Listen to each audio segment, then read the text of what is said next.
Hey, what's going on guys? It's your boy Rogoli.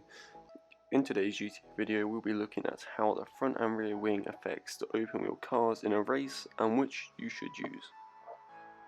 We already concluded the PR4 is better than the R88 in a past video, which you can check out here. So we will be using the PR4 to conduct these tests. Let's go. The orange PR4 is going to be running the lowest downforce levels, which increase top speed and decrease traction. You can pause on the graph to see how all the bump options affect both cars, the R88 and the PR4.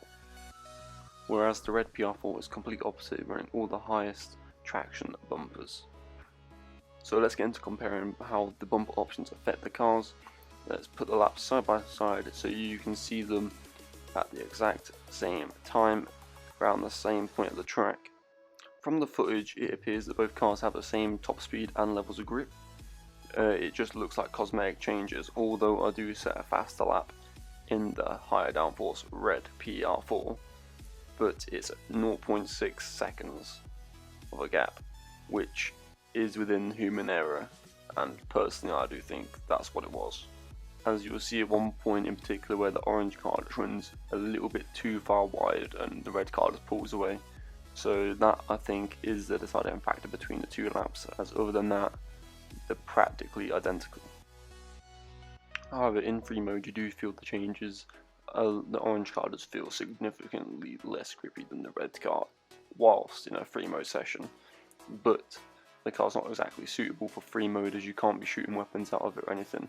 So for me it would just be a racing car, and therefore any changes you do to it, but in terms of racing and in races it is just cosmetic, as all cars are set to the standard front and rear wing values for a race.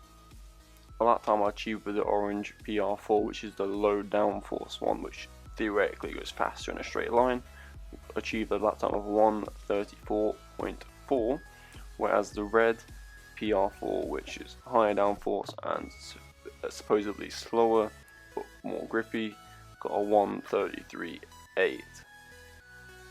With that out of the way, now we have to test the difference in lap time between the different tyres and how long each of them will last. First it's the soft tyre, which is meant to be the fastest tyre but will last the shortest amount of time. From my testing I found that the tyre lasts between 8 to 9 laps around this track, but for longer circuits it's more like 7 to 8.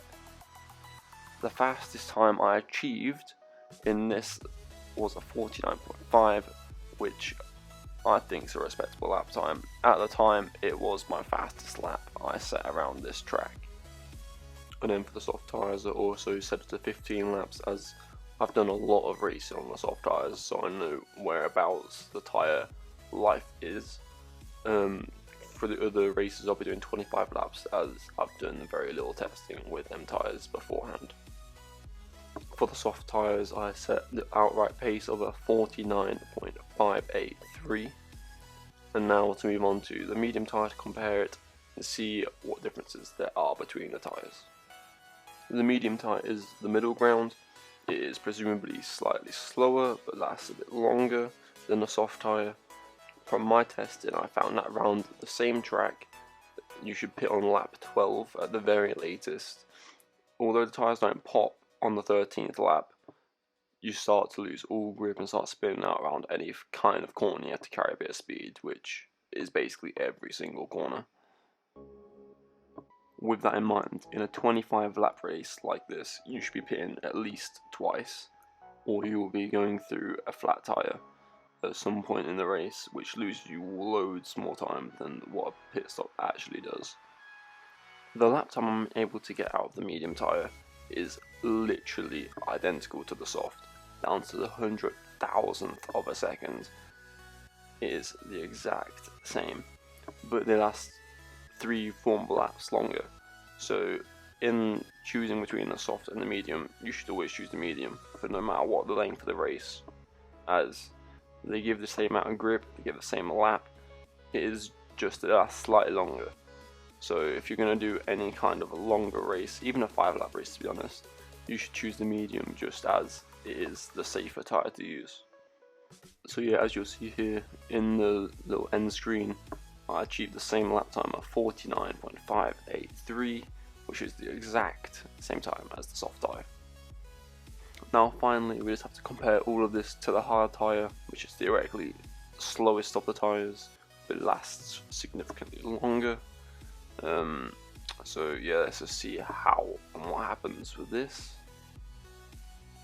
Firstly, let's have a look at the tyre life of this hard tyre compared to the medium tyre, which is now lasting about 12 laps.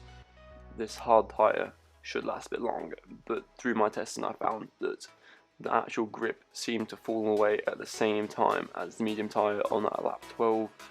That was it, you started to lose grip, and that was the time you should be pitting. However, the change I did find in the tyres was the actual lap speed I was able to get out of them.